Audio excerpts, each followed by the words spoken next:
Welcome to the Dark Night Podcast with tap dance artist Andrew Nemmer and Pastor Mike Freeman, exploring St. John of the Cross's seminal work, The Dark Night of the Soul. Listen to their conversations as Andrew spiritually prepares for his groundbreaking 12-hour overnight performance, Dark Night.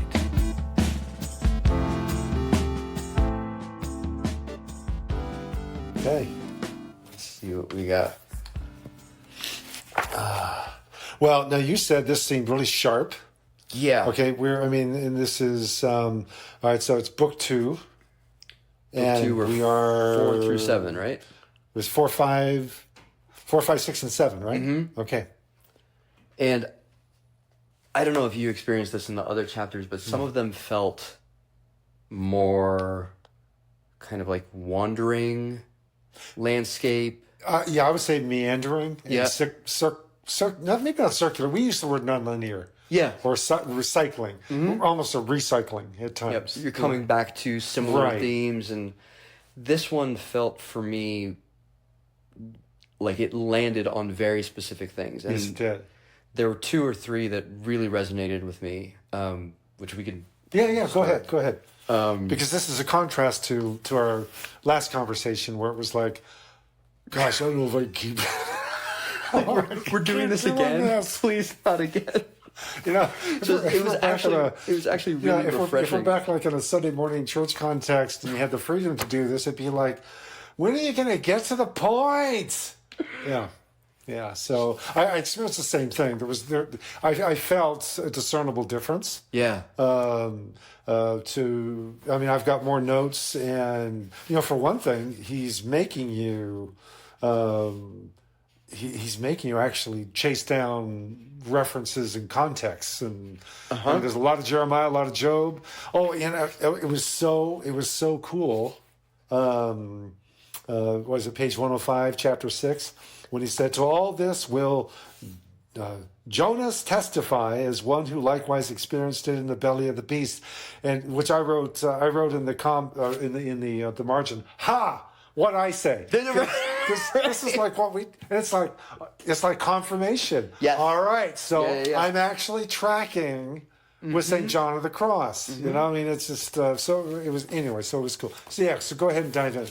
We had talked about, in one of our previous conversations, the first Beatitude, blessed are those who are poor in spirit. Blessed are the poor in spirit. Right off the bat, at the top of chapter 4, he references the idea of the reference to purgation, contemplation, or detachment, or poverty of spirit, which here are almost one and the same thing. So it's like, okay, we're in the same space. We're starting at the top of kind of what it's like to enter into the kingdom. Yes. And then this move later in the same chapter, and I very much appreciated that chapter 4 was short. Yeah, I did too. The other ones not so much. Right? Yeah, they felt more like a workout, which was good. Yes. It was like, okay, I'm feeling the burn, and it's a good thing. Mm-hmm. Yeah. So we've got this kind of summary, and then in the second section, he says, "I went forth from my own human dealings and operations, so the operations and dealings of God." And I wrote in the margins, "His ways are greater than my ways." Mm. And that shift from, in coaching, we talk about or even in the spiritual disciplines, this idea of interrupting habits of thought and mind. Mm-hmm. And then what do you replace those with? And if it's not something that you already know, there's a kind of contemplation, learning, liminal space that happens that, you're trying not to do the thing that you normally do, but you don't know what the new thing actually needs to look like. And so this idea of dealings of God and interacting for the sake of an operation, for the sake of learning how to do a thing. Yes. Was really... That struck me. And then the third one in chapter 4 was, "The memory has become transformed into eternal apprehensions of glory." Yes. that line I had to sit on, and I don't know if I have yet like imagined what he means by that necessarily. But there is this idea that, you know, we act not after a human manner, and then our memory is shifted. It's like our past concerns transform from whatever we used to be wrapped up in to the apprehension of glory, which got me into the one translation of 1 John where he came unto his people, and no, the light was in the darkness, and the darkness apprehended it not. Yes. As opposed to comprehended or... Right, yeah, katalambano is the Greek, okay. Or katalaban. I mean, that's actually the verb form there. And, I mean, lambano is to take or to receive. Kata has this intensified idea of...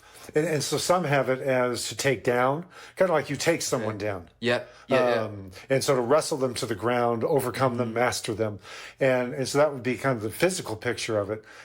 But then it could be a metaphorical thing of where mentally I am taking something down to the ground and mastering it. Interesting. So okay. Is that kind so to apprehend, I mean, the same thing. If I apprehend a criminal, right, I capture the criminal. He's not slipping through my grasp. I've got him. And, you know, he's cuffed, he's on the ground. Right. That's Katelaban. And the darkness did not Katelaban, which means, you know, so it's like, well, which does John mean? Does it mean did not overcome it or did not understand it? Oh, both. Could not capture it. Yeah. It was unable, it's unable to comprehend it, also is unable to arrest it. Right. That's which is an interesting translation there for what is that, John 1? Yeah, the light shines in the darkness, 16, 17, 18, somewhere around there. Yeah. That'd be really interesting. Yeah. Darkness cannot arrest the light. Yeah. There you go. I love that image. So when I saw that word here, I was like, ooh, eternal apprehensions of glory. That is good. I find I am really enjoying some of the just some of these phrases. Yeah. It's for me, it's kind of like going back to the King James. When I do, because I'll dip into the King James and I'll just see what the rendering was there, and it's just because there's just something primally delightful in some of the renderings. Now, some of them maybe on a more humorous level, like James 1, ridding yourselves of all superfluity of naughtiness. It's a marvelous turn of phrase. But anyway, I think there's a lot of phrases. Purgation is like becoming part of my vocabulary. Yes. And even this, and people aren't understand what I'm talking about. So what you're saying is you're experiencing a purgation of the soul. And they're going to say, what? Yes, a purgation. Yes, like, purgation of soul. Mortification of sin. Oh, my gosh. Yeah. But, you just called attention to that four link progression here of purgation, contemplation, detachment, and poverty. Yeah. Purgation leading to contemplation, which means if you're trying to contemplate, but you've not purgated, if you haven't purgated, I'm sorry, you can't really be doing the contemplated until you're purgated. No. Get the order right. Purgation, then contemplation, which is going to lead to detachment. Yeah. Which issues in a poverty, which you might think is like game over. I'm hearing, I'm hearing what's his name in Aliens. Game over, man. you might think. Was that Hicks? I can't remember which one. But, you think this is game over, dead end. But it's like, no. And that's the whole point of this. Yeah. This actually, no, this is like the starting blocks in a race. This is where movement can now finally take place. You might think you're stuck and you've been getting stucker and stucker and stucker. Yeah. But it's like, anyway. Well, and I think that's in what you're describing, it strikes me that there's the assumption of the invitation that Jesus has. Yes. Right? And without that invitation, poverty is just poverty. Yes. Right? And it's like, precisely. that's not a good place. And No. I would never want to be like, good for you. Like, I'm only like that with people when I'm just having a bad day. I like being mean. Oh, blessed are you, poor in spirit. It's like, God is around the just to be corner. clear. Yes. There's something, and I think there might be a cycle to these four where it's like, where do you go when you recognize that you are in poverty? Do you go back to something of the senses and then have to recycle Precisely. again? You're trying to mitigate the poverty, right? Rather than leverage. Allow it to be leveraged, which is really what this is all about. Yeah. It's allowing the divine to leverage the poverty to which you have been brought, as opposed to trying to, lift yourself out of it. It's kind of like Jeremiah being lowered into the pit. Yeah. And just sinks into the pit. Now, eventually, it is nice to have a servant of the king who has mercy, and instead of just throwing crusts of bread down to you, actually lowers a rope and puts rags to cushion under your arms. Mm-hmm. It's good to be lifted out of the pit, but allowing ourselves to sink into it goes back to Psalm 46. Well, and I think sink. Jonah going deeper and deeper and deeper, or lower and lower and lower, and then we have the divine, instead of dropping down a rope and lifting us up, coming down to be with us. Yeah. Yes. Right, and then so then there isn't like, help me out of this. It's just like, I want to trust that you're here with me, and then the experience of what's happening transforms. Right.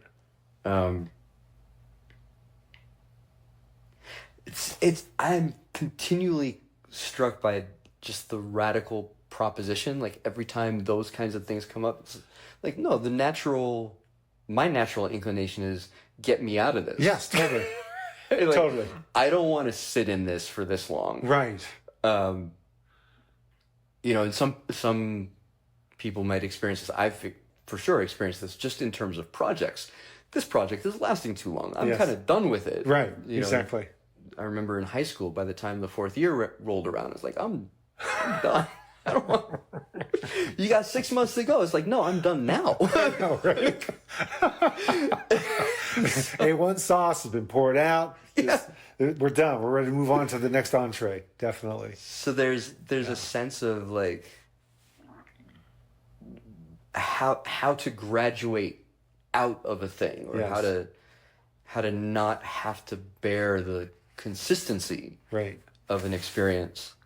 And when the solution is, I can't get you out of this, but I will come be with you in it. Yeah. I mean, I immediately think of friends and people that have shown up in my life in different times where my expectation might have been that they could have possibly gotten me out. Yeah. And when they were clear about what they could do and what they couldn't do, my frame shifted, and then I was more open to receive the gift of their presence. Right. It's kind of profound. Like it's like, oh, I just want to sit with that for a second. Yeah. Well, and see, that's the thing. In so much of a practical ministry, people come to us with needs. Yeah, for sure. Wants, situations, messes. You are the helper. And we often will say here, we move towards the mess, which I would say that's progress. But ultimately, we have to do more than move towards the mess as opposed to being repelled by it. We have to actually enter into the mess and the point is not to get people out of where they are. I mean, sometimes it may be. I mean, Sure. but generically speaking, we talk about deliverance ministry. It's about exiting where you're at, as opposed to, okay, wait a minute here. Let's see where are you? Where is God in this moment? Yeah. What's his plan? It's Peterson's rendering of that classic text in James. James says, "My brothers, consider it pure joy whenever you fall into all kinds of trials." I think that's perasmos is the Greek, which means you are being tested with a view towards failing. Because there's dokimazo, which is the test to approve. Perazzo is the test to find the weaknesses. Oh, And interesting. so it's kind of like Jesus telling the disciples, the adversary, the enemy, wants to test you. Pray that you don't fall into perasmos, into a testing, because he wants to test you and he wants to sift you like wheat. He's looking, let's see how much substance there is here. I'm thinking it's all chaff. Right. And so when you fall into all kinds of perasmoi, rejoice.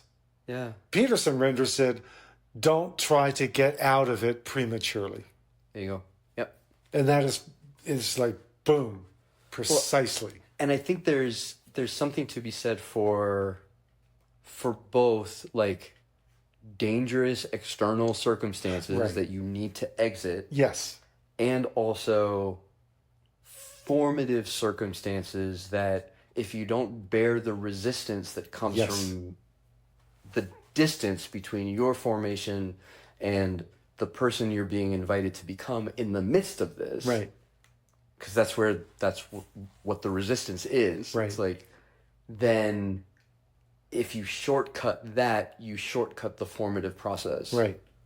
And some might say, well, then the lesson comes back around later and you have to, quote unquote, learn the lesson. But I think there is something to be said around the invitation to be formed in a particular way, right, especially for those who have accepted this reality and professed an organization of their life in that direction. Right. When these things come, as they might or will, like, okay, at least have a vision of what the response might be. Right. that you're being invited into. Yes.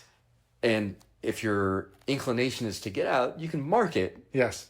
Which is like, there's no like, oh, I failed and I can't go back and do it. It's like, no, okay, now you know. Yes.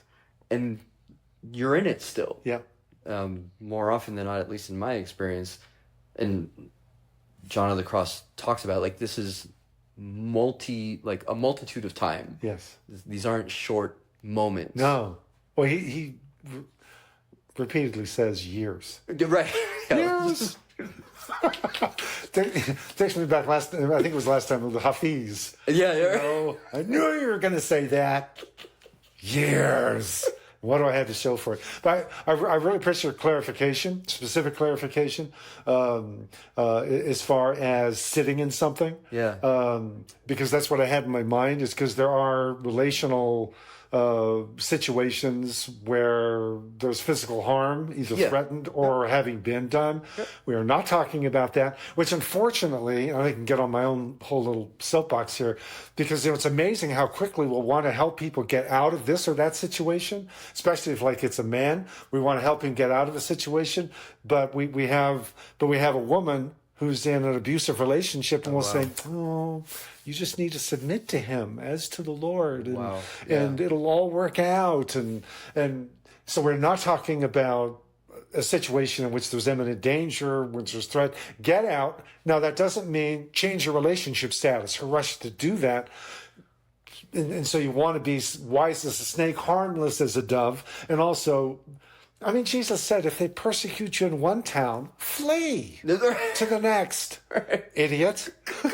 Oh, he didn't say idiot, but run. Well, and I think that's why there's, in some of these, in any of these cases, I think these aren't, like, I'm not trying to land on some kind of principled ethic Yeah. that I can then say, all right, if I just abide by this ethic, everything's going to work. Oh yeah. Right? Right. Or if I All I share need is this your credit ethic, card like number. Yeah. everything you need to know, you have, Yeah. and you just keep going. It's like that's not necessarily the case, because there will be the one story that I hear where somebody, is in a really, really challenging relationship and they make 3, choices that I would never think about, and it all somehow reconciles. You're like, okay, well, there goes the ethic. Yeah. But for them, that was precisely what they felt called to do in that moment for the sake of what they knew better than anybody else. Yes. And I think to have a vision that's broad enough for that kind of experience, Right. and also caring enough for others to be like, no, there is an option where you can make drastic choices Right. that don't necessarily line up with what you might think the most general teaching is of a particular topic. Yeah. I think that's kind of the point. Yeah. But there is something in here that I was like, thank goodness somebody said it. And he actually said it a long time ago. And here I am finally, I'm finally catching up to him there. Yeah. But St. John mentions the fact that in spiritual things, the soul feels like whatever situation it's in is the situation in perpetuity. Like, if it's in a good place, Yes. everything bad is done and I'm home free, Yes. and like my life is blessed, and if it's in a bad place, this is going to be it forever, and God has forsaken me, and like that's the end. Right. And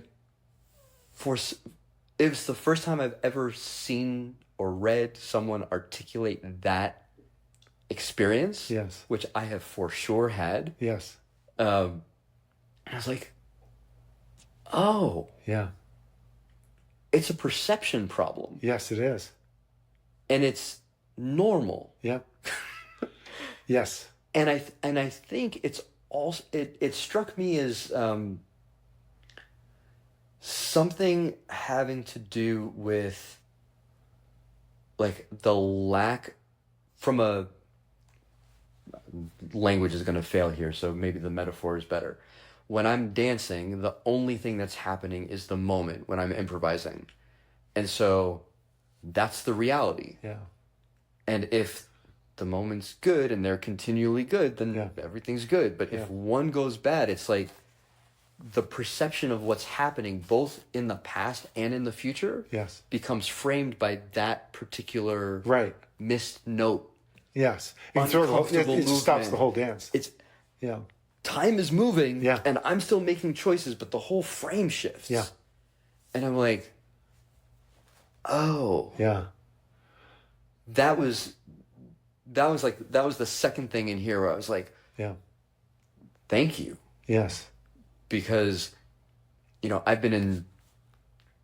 had experiences where, external things are happening, challenging times, whatever. And I hear somebody say, well, don't worry, everything's going to be okay. Yeah. And I'm like, how do you know? You tell me, because I feel you being nervous as you say that. It doesn't feel like you think that everything's going to be okay, but you're saying it anyway, and I don't know if I can trust that coming out of you because I can feel your disposition. Yes. How do you know? Yes. Yes. And they'll always point back to, experiences in the past, that hard times and everything worked out okay, and hard times and everything worked out okay. And so, the sharing, encouraging fellow believers by sharing stories, and the remembering of how God is and how God has worked with us over periods of time is super important. Yes. And yet in that moment, it's like, I don't trust you. I don't know if I don't think, and John of the Cross mentions it. He's like, no teaching and no spiritual direction, and like nothing is going to be helpful for this person. Yes, indeed. Indeed. I'm like, wow. Yeah. I, I wonder what it would have been like in certain experiences that I've had to be able to read that, Yes. and if that would have changed something in me to have that perception as I was going, or if I would have just taken it as like him being a quote unquote spiritual director to me and it being of no benefit, Right. even while reading it. But yeah, that idea of like, this is the only thing that's happening. Like Right. this perspective is Yeah. true for eternity. It was like, Yeah. wow. Wow. Okay. Now, so a couple of things. Yeah. And honestly, I think we're going to need more time. Yeah. I think we're going to need more time, Andrew. Oh goodness, yeah. I think we're going to need more time. But okay, so one thing, just on the spiritual direction aspect. Yeah. And one of the best examples I've read recently or encountered recently, I've been listening to Matthew McConaughey's autobiography, Green Lights. Yeah. All right, which is just a kick in the pants. I mean, listening to it better than reading it because you got Matthew McConaughey. Yep. His voice. Oh my gosh. Awesome. Okay. But he describes, and I may not get the details right, but when he was at a point, I mean, he's entering into success in his career, but he feels like he's kind of losing himself, and so he's going through this journey. In fact, I believe this was right before he had the part in the movie Contact of the the young theologian counter to Jodie Foster. Yes, and so it was right before. Then that's why that role coming out of this experience was so apropos for him. But but he had read about a monastery in New Mexico. And so I had a friend drive him down there. But here's the thing. You don't drive up to the front door of the monastery. You are dropped off, and it's a 13-mile walk in. Maybe it's not 13, but 13 is, it's a long walk in, let's just say. It's not just up the drive. Yeah. So it's a 13-mile walk in. You haven't made a reservation. So you are walking in, and then they just say, all who come to the door, we take in, right? Wow. So he knocks on the door, and the brother greets him. He's taken in, and then he describes this walk with, I don't know if it would be a monk, I guess. It's a monastery, it's a monk. But he describes a long walk in which he tells the entire story of his life. And he's like, he's in tears and snot and going through the whole thing. And, it's his guts, it's his heart, it's his soul. And so they go through this long walk in the course of the day in the hot New Mexico sun. And then they come back and sit down. And it's like, okay. And the guy's not said anything, right? He's just walked with him this whole time. And so at this point, Matthew McConaughey is just thinking, okay, so now is where the spiritual wisdom comes, right? Now comes the great insight. The sensei speaks, the master enunciates, and I have a life-changing word. And all the brother did is he just breathed in deeply and said, "Me too." And that was all McConaughey needed. Wow. It was just like, wow. He just heard my entire... Anyway, I thought, okay, now if we could just learn a little bit more of that. I mean, talk about another Me Too movement. It's a different kind of Me Too movement. But it wasn't spiritual direction to get somebody... explicitly trying, I'm going to get you fixed. I'm going to get you out of this. But it is the ultimate result. This gave him what he needed to not lose his soul in a place where that's all that happens all around you is you're losing your soul. And so, I mean, so get the Audible, listen, because he tells it a whole lot better. And It's a lot more enjoyable to listen to. But so that's one thing. The other thing is when you venture into dance. Okay, now I am not in the same category as you in probably in a lot of ways, but in dance, I mean, it's a different kind of dance. Never tap dance. Love watching you do it. And I'm not a professional dancer on any level.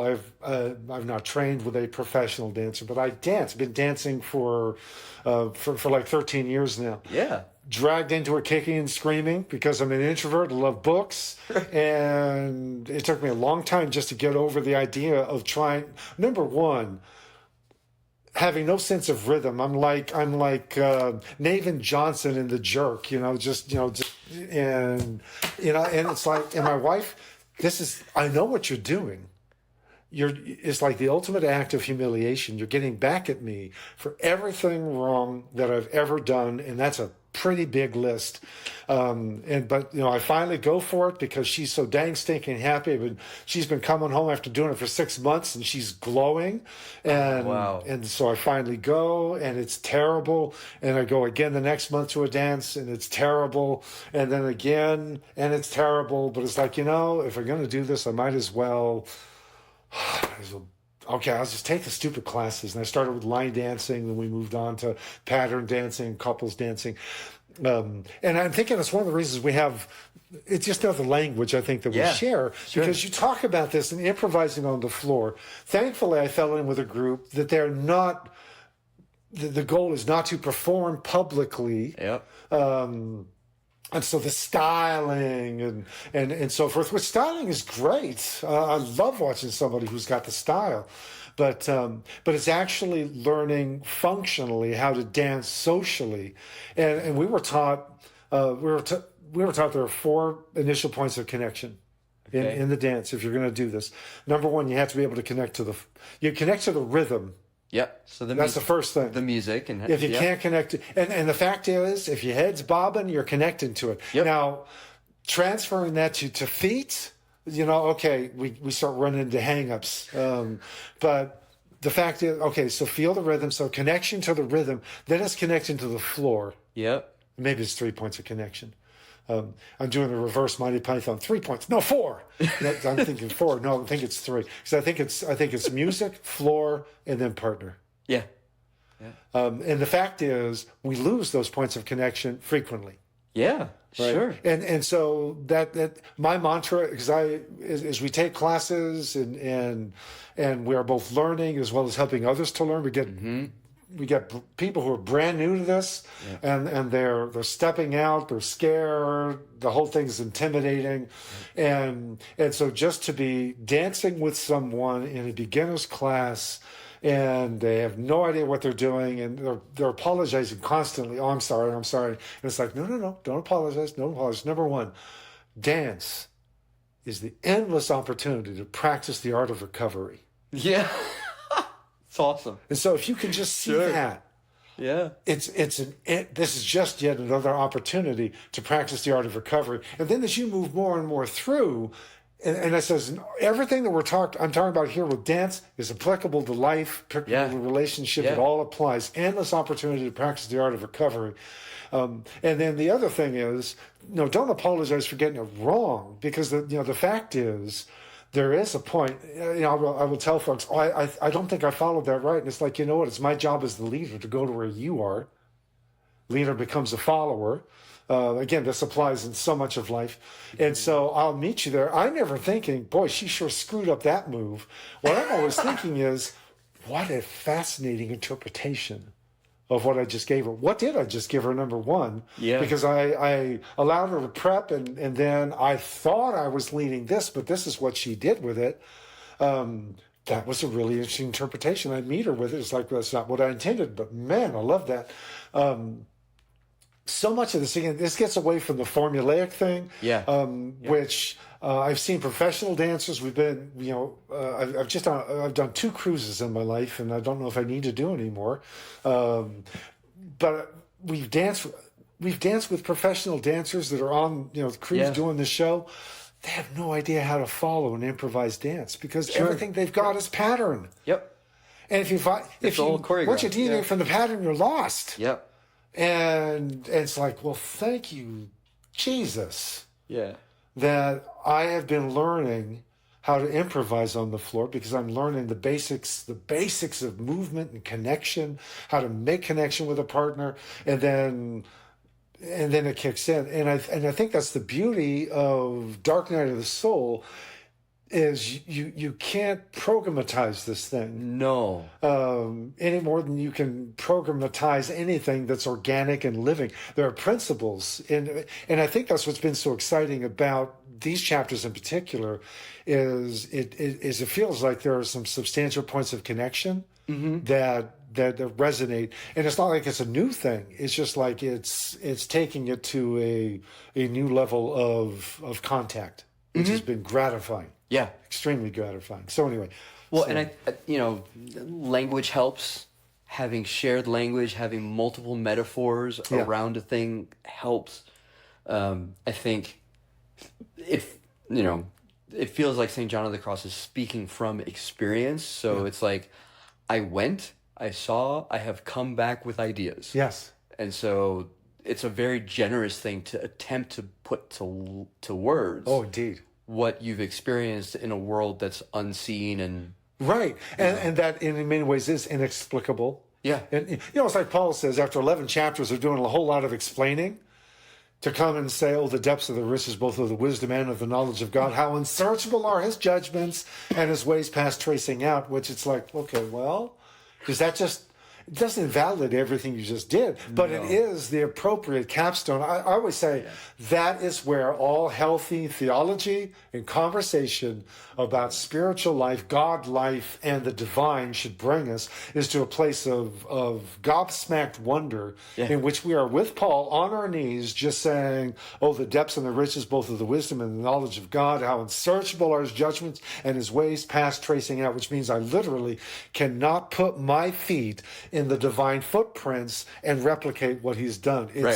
It is, nor should you. Who has known the mind of the Lord? Who has been his counselor? Who has given to him so that God has to pay him back from him and to him and through him are all things forever. Amen. And now how many times I've read that or heard that passage read in just like a monotone reading pace. And it's like Paul is coming off the rails here. Paul is like in ecstasy. I pity the fool who is trying to keep up with him as a scribe. Okay, did you get all that? Yeah. Well, no. But that's the whole point.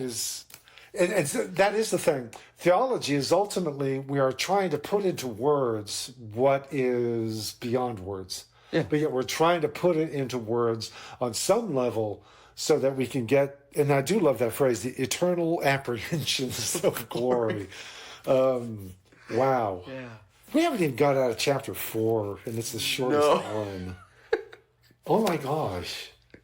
Wow. Oh man. Okay, so maybe go to your next one. So the third one, and I guess this is I think this is like the last big one for me. There are others in chapter 7, but this was the one I was like, okay. Oh, okay, cool. This makes sense. Where are you at? This is 106. This is chapter 6. So, for it feels within itself a profound emptiness and impoverishment of 3 kinds of good, which are ordained for the pleasure of the soul, which are the temporal, the natural, and the spiritual. Yes. And I'm like, okay. So there are 3 goods that are ordained, like they're 3 kinds of good that are ordained for pleasure of the soul. This is like all positive sides. And then he says, and finds itself in the midst of the evils contrary to these, namely, miseries of imperfection, aridity and emptiness of the apprehensions of the faculties, and abandonment of the spirit in darkness. And then if you go further down at the end of that paragraph, it says, for the sensual part, so temporal, is purified in aridity. The faculties, which is the natural, are purified in the emptiness of their perceptions. And the spirit, which is the spiritual, is purified in thick darkness. And so there's the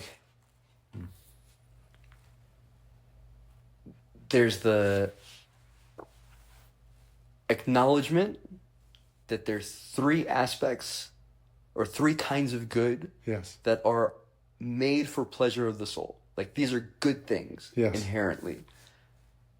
And in order to make them fully good, they're passed through these contrary darknesses such that they can be more formed in the goodness that they were ordained for.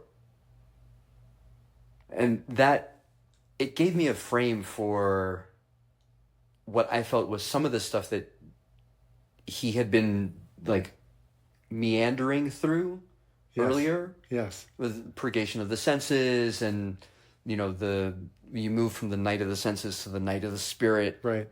And he's like, no. There are three kinds of good. Yes. These are all good things, and for them to be purged or like purified in a way, this is what the process looks like. And so you get the opposite, not because, and it's interesting, it's like you get the opposite not because the opposite is evil, but you get the opposite to get the evil of whatever's in the good out. Right. Purgation. Right. Purgation. Sounds like something from a Mel Brooks film. Oh my goodness, purgation of soul. Yeah, it is. It's purging though. Yeah. Yeah, it's a purging of the impurities out of it. Yeah. Yeah. No, that's good. I don't want to cut you off or anything. No, not at all. But so I thought for me, the one that struck, which I hadn't, and this might be just me going through my own kind of like going lowers, the faculties are purified in the emptiness of their perceptions. And I have so many times gone into something and felt blind to what would happen next, and attempted over and over and over to find some kind of footing, because as an artist, as a creator, as a leader of any kind of project, like the whole of that is grounded in your ability to provide a vision. And if you can't see, what good are you? Yeah. Yeah. And it's like, so many times when I've moved up into a position of leadership, it would come upon me, and I'm like, I'm blind, I can't see. How am I supposed to do this? Yeah. And to have that idea that, no, that's the right thing. Yeah. You're not supposed to know. You're supposed to like figure out what you're going to do when you can't see. Yes. In this, and continue to show up. Yes. It's like, oh, I have language now. Thank you. Yes. Okay, I'm sorry, but you're totally going to Star Wars. Yeah. Oh, sweet. Yeah. Skywalker, right? Okay. Yep. Blast shield, right? Yep. Now, Obi-Wan Kenobi's, what did he say? Reach out with your feelings. Okay. Which, Christians will squirm at, oh gosh, all this new agey Star Wars theology, Force stuff. But you are talking about that. It's understanding the benefits of having the senses blinded. Yeah. So what this is bringing up to me is Rabbi Lawrence Kushner talks about being out in his boat with a friend on Buzzards Bay. Okay. Which I think that's northwest as opposed to like eastern seaboard. I think that's northwest. Okay. But they head out just for a nice day of sailing, but then they run into a fog bank that just shuts everything down. Oh, wow. I mean, and so he's contemplating the fog. Yeah. And I think that's what this little musing of his was called, was fog. And he says, so we're out here in the fog, and you just have to stop because all of the normal senses are now distorted or shut off. Mm-hmm. And he said, now, so here's the thing. What you end up having to do, of course, then, is you have to learn to see differently. Mm-hmm. You have to engage the senses in a different way.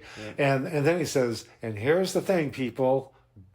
Whenever God shows up, he shows up in a fog, referring to the Shekinah glory. Okay, might be a bright cloud, but it's it's like a fog, and I dwell in the thick darkness, which that comes up several times here, just in this section in the book.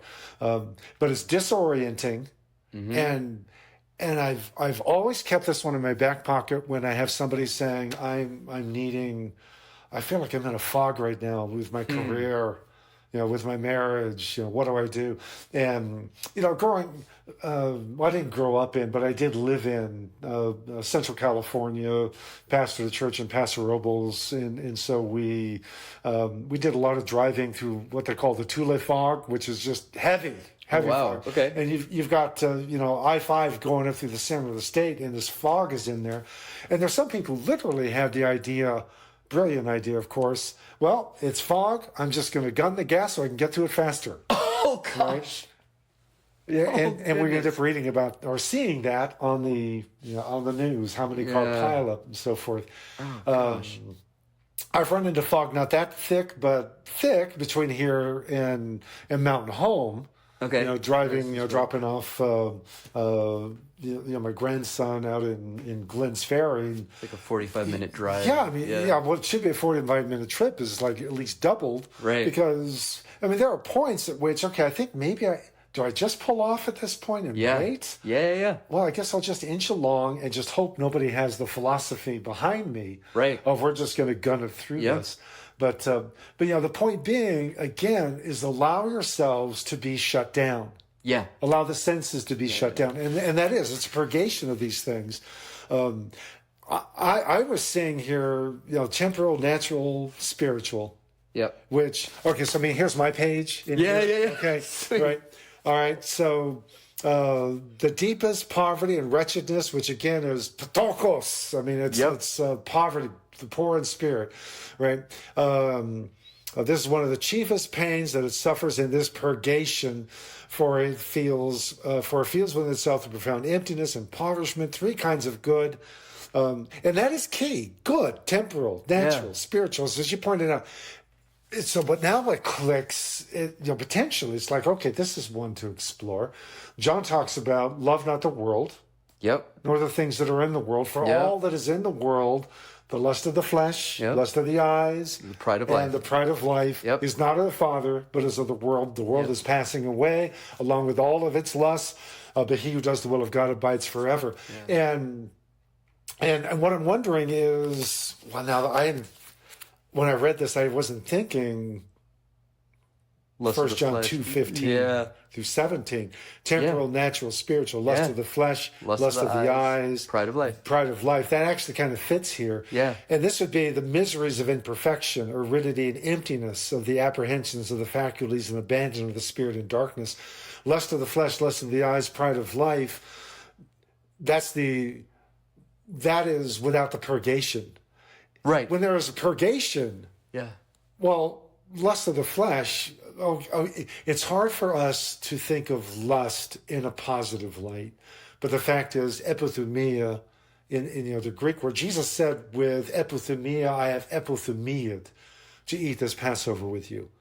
Oh, yeah. Right. It's it's desire that is exactly. not... With great desire is how we translate. But it's epithumia. Epithumia is not negative. It's... it can be, but that's generally going to be, it's the miseries of imperfection, aridity, and emptiness.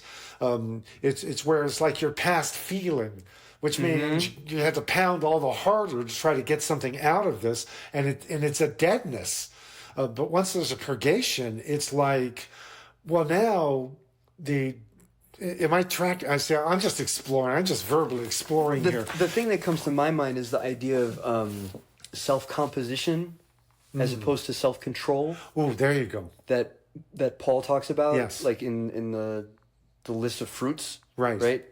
Gentleness, kindness, peace, love, self-control, or self-composition. The idea that what's driving us is, and then there's two things that come up for me with that, where it's like the things that drive us are transformed into good things. Yes, and then you don't need the intentional check between what's coming out of you and what finally gets seen by other people. You can just be like, this is what's going to come out, and I know it's good. Self-composition has it feels like, okay, the stuff that's going to come out, I have to check on. Yes. And then I'll compose it in a way that I know is good because I know my model, I know who I'm following. And so what people see is going to be what the model is, but I've got all this work that I do before it actually comes out. And I think what the proposition is, even with St. John, St. John of the Cross, where he's talking about the dark night of the soul is for union with love, which you mentioned the other time, communication to communion to union, right? Yeah. So once you get to union, which also brings to mind the idea of like two becoming one. Yes. Right? Right. The kind of communication that happens, or the kind of interaction that happens, is there's so much that's assumed. That's just like, you are because I am, we do because we do, not because we've hashed it out and agreed upon the thing that we're going to do. This is just what happens. And there's a learned but also unchecked trust that what comes out is always with love as the intent. And so if it ends up hurting, you're like, yeah, but you didn't mean to, so let's work this out. Yeah. Which is such a different frame than, you meant to hurt me, so now I doubt you, and it undermines the trust that we've built over time. Right. And what happens if that's the proposed end of a person with God? And if that's where we're going, how much of who we are and what we do are we not supposed to worry about? Right. Right? And if we're not supposed to worry about that much, how much purgation and like how much do we have to get out or run dry? Right. So that what does ultimately drive us is this experience or knowledge, like interactive experience of love that we've had when nothing else was working. Right. Right. Well, okay, and so what I'm thinking, and I want to see what I'm trying to remember what word John uses for vainglory. Oh yeah, of life, because I think what my mind is playing with here is lust of the flesh, lust of the eyes, pride of life. Yep. The fact is, flesh is good. God made it. Yeah. Right. Flesh is good. Now, obviously, there is another law in our flesh. I mean, Romans 7. Okay, but that's purgation. Right. Right. When purgation happens, now the body becomes a seat of divine goodness, which means the pleasures. I mean, this is good. There's no condemnation Exactly. for those who are in Jesus. Eyes, sight is good. Yes. Yep. All right. Purgation happens, and now we're no longer plucking out our right eye because it's causing me to stumble because I've gone through the purgation. Yep. Now, but it's like, okay, so, and I'm thinking, is it kenodoxia? I'm wondering, what's the word? John, 1 John. Okay. Okay, so 17, where is it? Pride of life. Okay, alaxaneia. That's right, alaxaneia. Now, as I recall, alaxaneia. Okay, can I just do some on the spot? Yeah. Quick, because I mean, there are lots of different words to see. Kenodoxia is vainglory, and so it's like an empty boasting. That's kenos is empty, so to empty out, and so and doxa is an opinion, and so kenodoxia is it's vainglory. So that's one word that could be translated. I mean, that potential one. Alaxaneia, I think, is someone who is okay. I'm just not going to say anymore until I look it up here and just refresh my memory. So hang on. But basically, again, it's these things which are in themselves not inherently evil. Yeah, they're good gifts. Yep. This to be James 1. Every good and every perfect gift is from above. And so these are good gifts, but they end up becoming distorted. Oh, obviously, we're skewed. We're broken icons, which means what was given to us and has been entrusted to us is good things: a body, flesh, A spirit. and spirit. Yeah, and that'd be the parallel between alaxanea and spirits. I'm thinking C.S. Lewis talks about the sins of the spirit, which is pride. And that's the inversion of something and the perversion of something into something radically different from what it was intended to be. But there's okay. I'm just going to get over here. Right. The spirit as a thing has a shape to it. That shape kind of dictates the direction of action that comes out of it. So part of the proposition of transformation is a reshaping of the spirit in the likeness of Christ. Yes. And so the transformation and purgation of these things. Okay, I'm just real quickly. I just have to. I'm a nerd. I'm just a nerd, so I've got to look at this. Alaxanea, and alaxanea, alatson. A vagrancy, an empty pretender or a boaster. I don't know if we can find anything redeeming in. Well, actually, okay, I was about to go political and say, actually, we highly value braggarts and boasters. We elect them to office on a regular basis, but I won't go political. But no, I mean, that happens socially too. Well, they're stars. There's something about the confident voice that comes out. Well, there's a confidence that's there. Sure. Well, it's perceived. So I don't know that this word ever has like a positive connotation. I think it's going to be negative connotation everywhere. But the negative connotation of alaxanea. Let me get back over here because I just want to. So alaxanea. Yeah, it's like here and in James 4. In James 4, now you rejoice in your boastings, and all such rejoicing is evil. So alaxanea, that's like this is what needs to be purgated or purged. Right.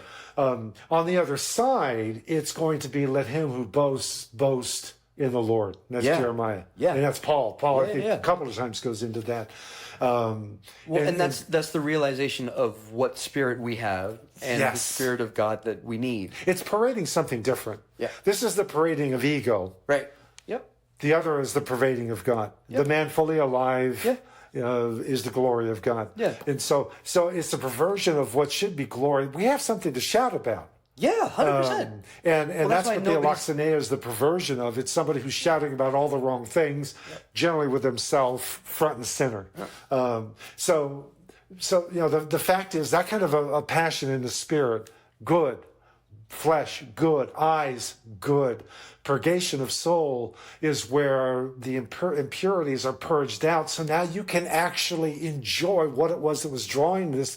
You're being drawn along these paths to begin with, but it ends up becoming a whole, which can lead to the dark night if we allow it to, as these things are purged. We go through a 12-step program, which lasts years, right? As we are going through this process, we're getting it purged. And ultimately, the purgation is not elimination.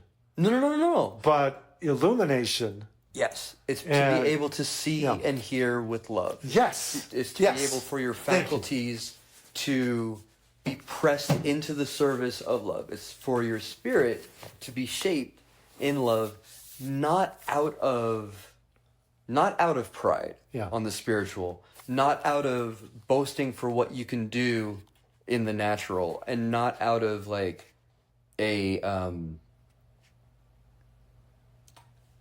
I want to say like a desire to experience in the sensual, or a pulling in the sensual. It's like there's that's Ecclesiastes.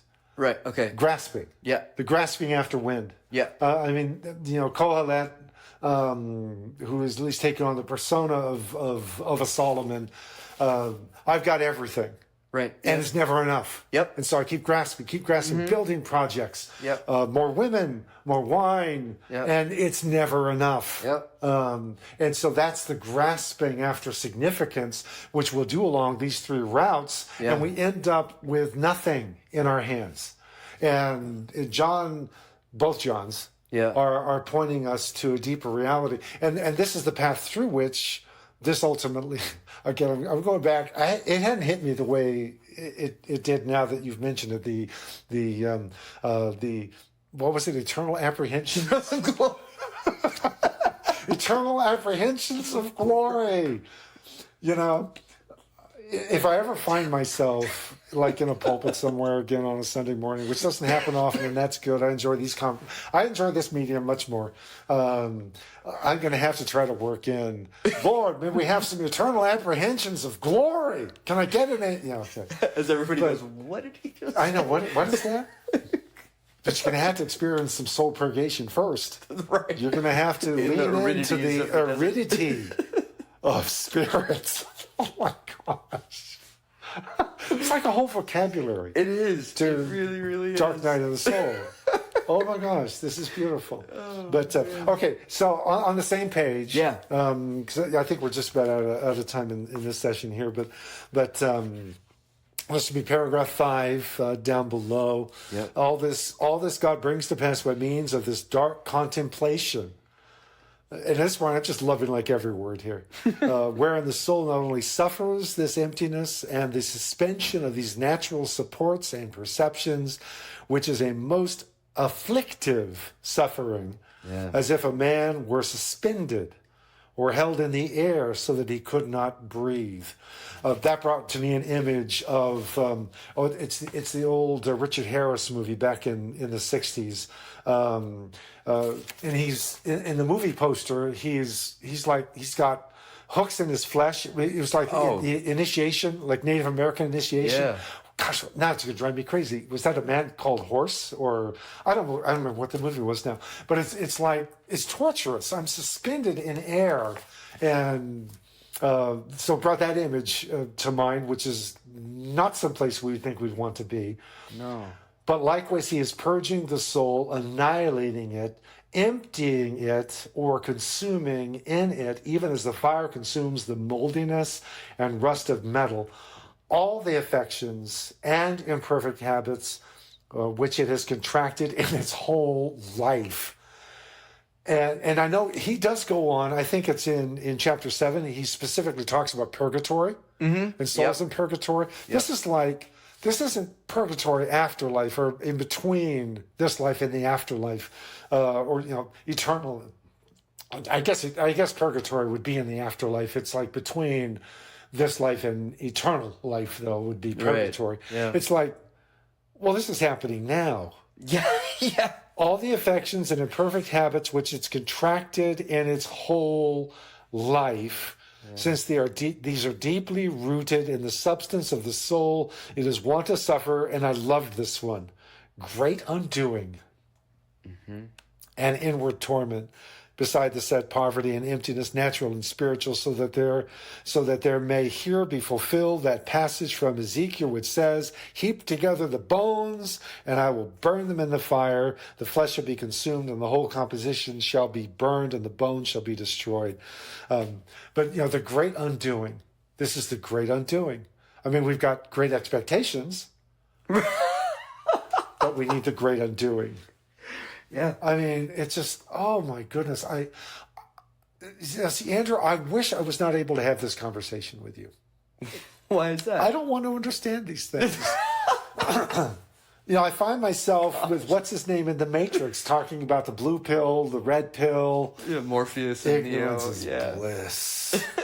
No, it's not really. It really is not. You can see how his story ended up. Not bliss. Yeah. But it's like it's like when I'm talking with someone who is looking at a journey or has been through a journey with cancer and chemo and so forth. It's like there's a shared experience and language. And it's like, I'm so sorry that you understand this, but yet here we are. Here we are, and it's actually a beautiful thing.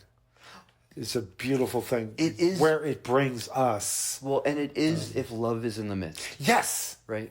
Otherwise, it's just pain. Yeah. It's just pain. I mean, what are some of the signs saying? I don't know if this is more like a Buddhist thing. Pain is unavoidable. Suffering is a choice. Right. Yeah. And I think that's probably what that's trying to get at. Is it's all how you relate to it, which. there was just so much in here, and so I don't know what we're going to do. And I think there's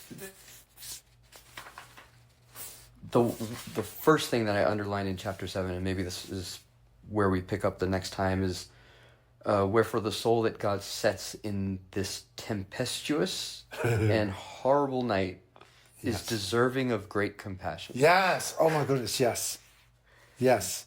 And so it's like there's even in the pain is unavoidable, but suffering is a choice. There's a sense of aloneness in that question, in that statement.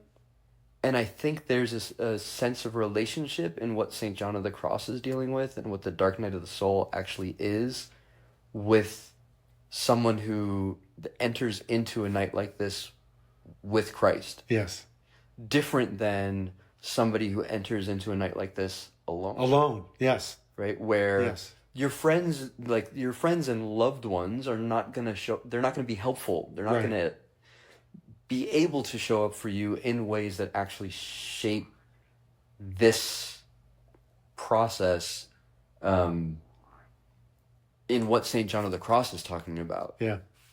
But if you're in it with some predisposition or receptivity to God and Christ specifically, because that's kind of like the clearest image. Yes. Then your experience of the night becomes different because it's for a different purpose, effectively. Well, it's Shadrach, Meshach, and Abednego thrown into that fiery furnace, and the king saying, "Whoa, look, there's another one. There's a fourth one." Yeah. So someone in the fire with us. Yeah. And that someone ultimately is Christ. It's. Well, what did Jesus experience in Gethsemane? For crying out loud, it's like he's training us. Okay, guys, you can bring your 3 best friends and you just move a stone's throw, but they can hear you. And they'll fall asleep. And they're still falling asleep. He just had too much wine. The senses, purgation.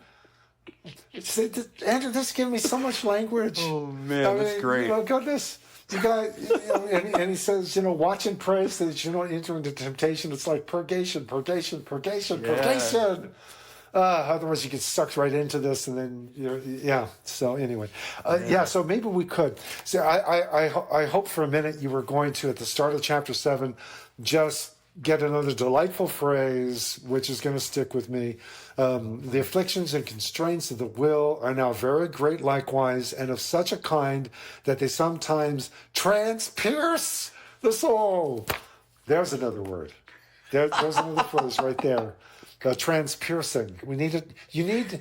Your soul is experiencing a transpiercing at the moment. You gotta find ways to get these into like common language now. And I know this is the translation, right? Yeah, sure. This is the translation, so because this was in Spanish, and so to really get this, we're going to have to go to the Spanish. But that's where I am appreciating this translation, just because these are gems. These are just absolute gems. So maybe we start here. But the fact is, just like I showed you, I've just got these notes all over the place. He's got Jonah, he's got Jeremiah, he's got Job. We haven't even really talked about Job within the construct of. I don't think we have anyway. I think it was like a sprinkling. Maybe, it wasn't a deep dive. But there's a lot more Job here, and then you've got. Goodness, he's just all over.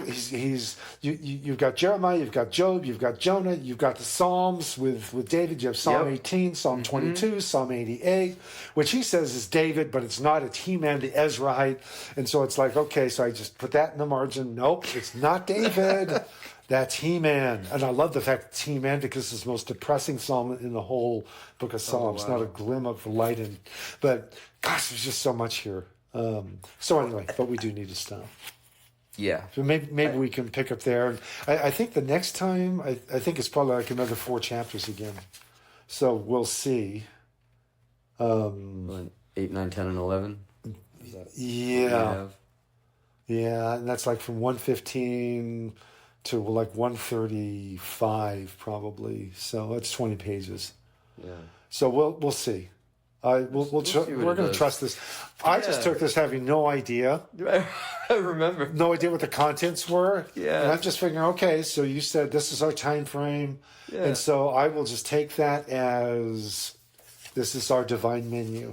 Yeah. So well, and I we'll think proceed. what continues to come up for me is that there are a multitude of threads Yes. that continue to kind of point in different ways. Like Yeah. story of Jonah, story of Job, different stories. Yes. And like there's something in them that points to this reality that's also embodied in what Christ invites us into. Yeah. That's like, okay, so it's kind of like the Willard idea that you can read the entire Bible through the lens of spiritual formation. Like, Yes. how is this text inviting me into the process of becoming Right. like Christ? Right. What are the propositions Yeah. in that? Not necessarily like what are the check boxes that I have to click, Right. but what's the process? Right. And Yes. that process is going to show up in unique moments for me, different than you, different Right. than anybody else. But the stories are all kind of like... Well, they're the same melody. right, there you go. know, Or at least the same harmony. melody. It's Coltrane with an 11-minute jazz piece. What was it called? Blue Train, I think. And he's not just hammering out the same, jazz. You don't hammer out anything in jazz, but it's variations on a theme. Yep. And it was actually Tim Mackey who talked. He was talking about. He might have even been talking about Job. But he was talking about that as an analogy of to experience Job is to experience the melody that is interwoven throughout the Hebrew Bible. Mm-hmm. Yep. And so it's like Coltrane's piece, Blue Train, 11 minutes, but yet there's this creative flow, but yet there it is. I hear it. Yeah. And I see it. And so, I know he talks about in the Bible Project all the time, hyperlinks. Mm-hmm. You see those hyperlinks and suddenly you realize, oh, I've got my own hyperlink here. Yeah. And this is Peter saying, saying that you are experiencing the sufferings which are in fact being experienced by your brothers in the world. Yeah. Which means we're all in the same melody. Mm-hmm. You think it's unique to you. Yeah. This is also Paul. What's happening to you is not something that is unique to you. It is common. Yeah. This is the human melody that God continues to improvise with, and He creates it's a beautiful jazz piece. So I would say the harmony's all the same. Yeah. The chord changes are all the same. Yeah. And the melodies are different. Well, there you go. I am no musician. So I can offer that here. Thank you. Thank you, Andrew. Thank you for helping me. Because there's a tradition in jazz where you take the same harmonic structure of an old song and you just rewrite a new melody. Yeah. Speed it up a little bit and you have like a completely new song and nobody knows. That's called most of pulpit ministry. There you go. There may not be that much creativity involved, honestly. I think we should end there before we get in any more trouble.